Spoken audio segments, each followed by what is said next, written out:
CBS Young and the Restless spoilers. Fridays the 28th of August, 2026.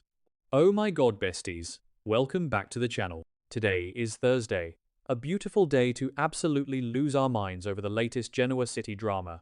I am literally filming this while I am running errands, holding a half-drank iced coffee that is sweating all over my car console, because I just had to jump on here and vent to you guys. You guys, I am deceased. Stop what you are doing right this exact second, because I am literally shaking and we need to talk about this now. My soul has actually left my body. Send help. I was mid-skincare last night, literally smearing a charcoal mask all over my face and my expensive white rug, when I saw the absolute cinematic mayhem unfold on my screen, and I had to yeet my phone across the room. I am physically vibrating from the sheer audacity of this world-shattering saga. We are not just watching this show, besties, we are invested. Like, I am personally attacked, offended, and totally living for the absolute train wreck that is happening right now. It is giving major, I cannot even energy, and my grip on reality is slipping. I need you to act like these people are our real-life neighbors, and we are spiraling over their choices. Because honestly, this situation is now my entire personality, and I am not okay. Wait. My brain is buffering for a second. Okay, back to the main event. Let us start with the absolute dumpster fire that is Victoria Newman and Kyle Abbott. Bestie, be for real right now. I am genuinely hyperventilating just thinking about what they just did. Wait, backtrack for a second. I missed a step. Kyle and Victoria were at Jabbo, basically planning their little business rivalry and discussing the fun things it could generate. And the vibes were already so incredibly toxic and weird.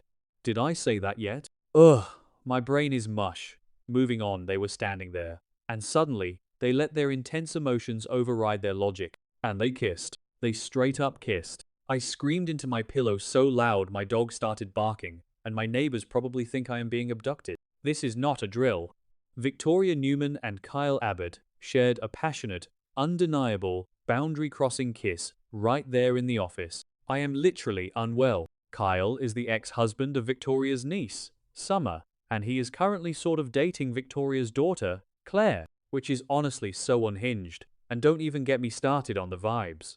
It is a complete psychological masterpiece of inappropriate behavior. Like, what is the family tree even going to look like at this point? A wreath? A tumbleweed? I cannot process this level of betrayal. I have to veer off into a completely random tangent for a second, because did anyone else notice the lighting in that Jabbo office during the kiss?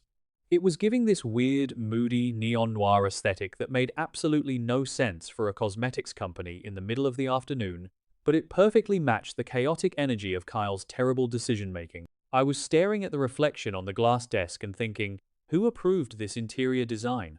Anyway, snapping back to the main tee, Kyle is officially on my do not perceive list. He is acting so reckless. I know he is traumatized by the whole Jack and Diane kidnapping mess, and Victor basically trying to ruin his family, but making out with your sort of girlfriend's mother is not a valid coping mechanism.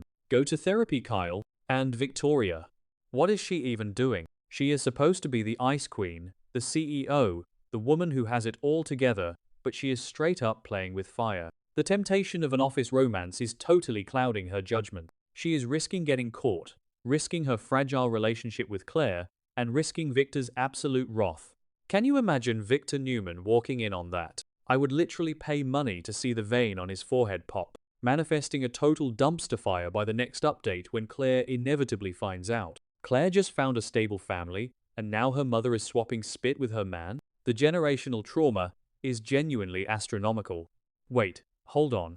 I should have mentioned this earlier, but Diane is already suspicious of them. Diane Jenkins Abbott, who is basically a walking radar for inappropriate behavior because she invented it, has been side-eyeing Kyle and Victoria's dynamic for days. If Diane finds out they kissed, she will use it to nuke Victoria from orbit. The stakes are astronomical, you guys. We are witnessing a high-octane psychological war, and Kyle is just blindly stumbling through it with his perfect hair and terrible life choices. I am calling it right now. The fallout from this kiss is going to go nuclear, and we are all going to need therapy just from watching it. Okay, I need to take a breath because I am spiraling. Let's pivot to the other Abbott disaster. Billy. Oh my god. Billy Abbott is genuinely exhausting my spirit. He is fighting tooth and nail to prove he is the right choice to lead Chancellor Industries. And I am just sitting here like, sir, please take a seat. Lily Winters is standing her ground, and I am so here for it. She is in her power suit, looking flawless, and demanding actual proof that Billy won't completely ruin the legacy of the company. Lily is mother for this, honestly. She is not letting him get away with his delusions of grandeur. Billy is desperate, you guys. He is throwing all this enthusiasm at Lily, arguing that despite his massive, catastrophic history of screw-ups, this is his chance to truly excel and rise to the challenge. But Lily is not buying it. And honestly, why should she? Billy has a track record of destroying everything he touches when he gets obsessed. Remember his gambling phases? Remember his podcast era? I am literally shaking with rage, just remembering the podcast era. He thinks, just because he found a legal loophole about John Abbott's old loan, that he is suddenly Warren Buffett. Bestie, be for real right now. You are Billy Abbott. You belong on a yacht making bad choices, not running a legacy corporation. Lily is looking at him with absolute disdain, basically saying, show me the receipts. She wants concrete evidence that he can protect the company's legacy. Billy might have the legal claim, but Lily has the actual competence to run a business. It is a clash of titans, and Billy is bringing a water gun to a nuclear fight. He is desperately trying to prove that he takes Chancellor Industries seriously and is ready to elevate his role there. But with his history of making colossal mistakes, he is facing a monumental task. I am calling it right now. Billy's villain arc is about to go nuclear, and he is going to end up crying in a corner when Victor inevitably crushes him. Wait, I am glitching again. Did I mention Lily's outfit during this confrontation? Because the tailoring on her blazer was genuinely impeccable. Like, if you are going to tell an entitled Abbott man that he is a liability, you have to do it with perfect shoulder pads. The aesthetic was giving, I will destroy you, and look flawless doing it. Anyway, Billy's enthusiasm is just not going to cut it. Lily is straight up not going to hand over the keys to the kingdom just because he feels entitled to them. Will Billy be able to provide the proof she needs? I genuinely doubt it. He is basically a walking red flag in a custom suit. And while Billy is desperately trying to convince Lily that he is a changed man, his enemies are literally gathering at the Genoa City Athletic Club to plot his demise. Adam Newman and Kane Ashby have teamed up. Let that sink in. Adam and Kane, sitting at a table, drinking scotch, and absolutely dragging Billy Abbott for filth. I am living for this alliance. It is the petty, vindictive team-up of my dreams. Kane is furious because he wants to protect Chancellor and Lily, and Adam is just there for the vibes and the opportunity to humiliate Billy. I mean, Kane literally went to Victor and Adam to warn them about Billy's legal standing, and now he and Adam are bonding over their mutual hatred for the man. The GCAC was practically vibrating with their combined disdain for Billy. It is like a masterclass in hating, and I am taking notes. Adam is so smug, sitting there in his dark suit, probably plotting a Newman media expose that will ruin Billy's life. And Kane is just ready to go to war. They are officially the most toxic duo in Genoa City, and I am straight up obsessed with them. But wait, the GCAC scene gets even better, because guess who comes crashing in like a hurricane of absolute paranoia and rage? Phyllis Summers. You guys, Phyllis is having a full-blown cinematic meltdown, and it is the most entertaining thing I have seen all week. She is officially spiraling because Matt Clark is missing. Let me backtrack. Matt Clark, the literal psychopath who has terrorized the Newman family, got a job with Phyllis, and now he has vanished without a trace. Did I say that yet? Ugh, my brain is mush. Moving on, Phyllis cannot find Matt. His phone is going straight to voicemail, and she is losing her absolute mind.